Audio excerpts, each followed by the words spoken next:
नमस्ते. Austro friend Uddhav या YouTube चॅनलवर आपलं स्वागत आहे. ज्योतिषशास्त्रामध्ये प्राचीन ग्रंथामध्ये आढळणाऱ्या काही दुर्मिळ राजयोगांच्या शृंखलेमध्ये आज आपण पद्मयोग हा राजयोग याचे विवेचन करणार आहोत.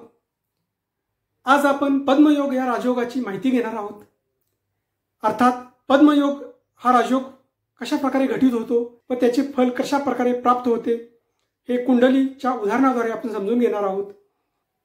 हा पद्मयोग हा राजयोग ज्योतिष रत्नाकर या ग्रंथात व शतमंजरी राजयोग या ग्रंथामध्ये आपणास पाहावयास मिळतो.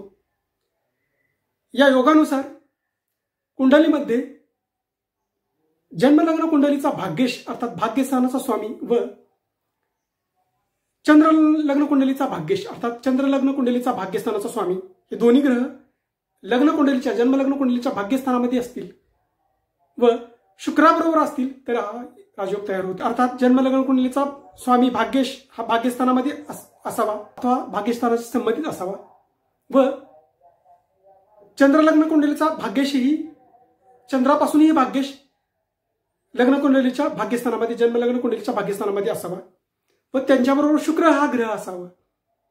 अर्थात या सिंह लग्नाच्या कुंडलीमध्ये हा योग कशा प्रकारे घटित होईल तर ज्यावेळेस भाग्यस्थानाचा स्वामी मंगळ हा भाग्यस्थानात असेल व चंद्र लग्न कुंडली अर्थात चंद्र राशीचा स्वामी इथं चंद्र लग्न कुंडली अर्थात चंद्र राशी धनुलग्न आहे. धनुराशी आहे चंद्राची. धनुलग्नाकडून भाग्येश सूर्य होतो अर्थात सूर्य भाग्यस्थानामध्ये लग्न कुंडलीचा असावा इथं आहे व मंगळही असावा व शुक्र त्याबरोबर असावा. या ठिकाणी मंगळ ग्रह नाही परंतु मंगळ ग्रह उच्च राशीत मकर राशीत आहे व त्याची चौथी दृष्टी पूर्ण दृष्टी भाग्यस्थानावर स्वस्थानावर आहे. भाग्येश मंगळ आहे व त्याची पूर्ण शुभ दृष्टी त्या भाग्यस्थानावर येत आहे. त्यामुळे या पद्मयोगाचे या ठिकाणी फल आपल्याला पाहावयास मिळते. अर्थात ही जन्मलग्न कुंडली सचिन तेंडुलकर याची आहे. अर्थात सचिन तेंडुलकर याच्या कुंडलीमध्ये हा पद्मयोग पाहावयास मिळतो. या योगावर जन्मणारा जातं वयाच्या 15 ते 20 वर्षामध्येच त्याचा मोठा भाग्योदय होतो.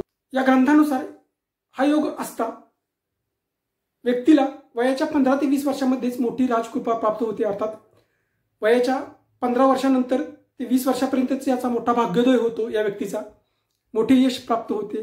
पद्म अर्थात कमळाप्रमाणे त्या व्यक्तीचे जीवन फुलते. अर्थात त्याला मोठे यश प्राप्त होते. हा राजयोग आहे. राजाची कृपा प्राप्त होते अर्थात अधिकार मोठा प्राप्त होतो. सुप्रसिद्धी मिळते, पैसा मिळतो, ऐश्वर्य मिळते. या योगामुळे वयाच्या 15 ते 20 वर्षामध्ये व्यक्तीला मोठी सुप्रसिद्धी मिळते. अर्थात या ग्रंथानुसार हा योग असणारा व्यक्ती सर्व काळ आनंदी राहतो. तसेच त्याचे शुभ कार्य मग्न असतो व्यक्ती. तसेच या व्यक्तीचा भाग्योदय वयाच्या 15 वर्षापासून ते 20 वर्षापर्यंत मोठा भाग्योदय या व्यक्तीचा होतो या योगानुसार जन्मलेल्या व्यक्तीचा. तसेच याला मोठी राजकृपा प्राप्त होते. वयाच्या 15 ते 20 वर्षांपासूनच याला मोठा भाग्योदय होऊन ऐश्वर्य प्राप्ती होते अर्थात राजयोग प्राप्त होतो. सचिन तेंडुलकर याच्या कुंडलीमध्ये हा योग पाहावयास मिळतो. सचिन तेंडुलकर याची जन्मतारीख 24 एप्रिल 1973 आहे. जन्म ठिकाण मुंबई आहे व जन्मवेळ दुपारी 2:25 आहे. सचिन तेंडुलकर याच्या कुंडलीमध्ये सिंह लग्न असून लग्न कुंडलीचा भाग्येश मंगळ हा भाग्यस्थानात नसला तरी भाग्यस्थानावर त्याची पूर्ण दृष्टी आहे व भाग्यस्थानात त्याची स्वराशीवर दृष्टी आहे. अर्थात भाग्यस्थानात मंगळाचीच राशी आहे व त्याची मंगळ हा उच्च राशीत असून त्याची चौथी दृष्टी पूर्ण दृष्टी भाग्यस्थानावर आहे. चंद्रकुंडलीचा भाग्येश अर्थात चंद्र राशी त्याची धनु आहे व त्याचा भाग्येश सूर्य हा भाग्यस्थानात आहे व भाग्यस्थानात शुक्राबरोबर आहे. अर्थात लग्नकुंडलीतील भाग्यस्थानाचा स्वामीचा संबंध भाग्यस्थानाशी आहे. तसेच चंद्रकुंडलीच्या भाग्यस्थानाचा स्वामीचा संबंध भाग्यस्थानाशी आहे, शुभ संबंध आहे व शुक्रही भाग्यस्थानात आहे. यामुळे हा योग पद्मयोगाचे फळ सचिन तेंडुलकर याला अनुभवास आले.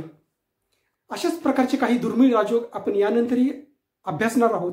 अशाच प्रकारचे माझे व्हिडिओ आपणापुढे लवकरात लवकर येण्यासाठी आपण माझ्या ॲस्ट्रो फ्रेंड उद्धव या यूट्यूब चॅनलला लाईक करा, शेअर करा व सबस्क्राईब करा. धन्यवाद.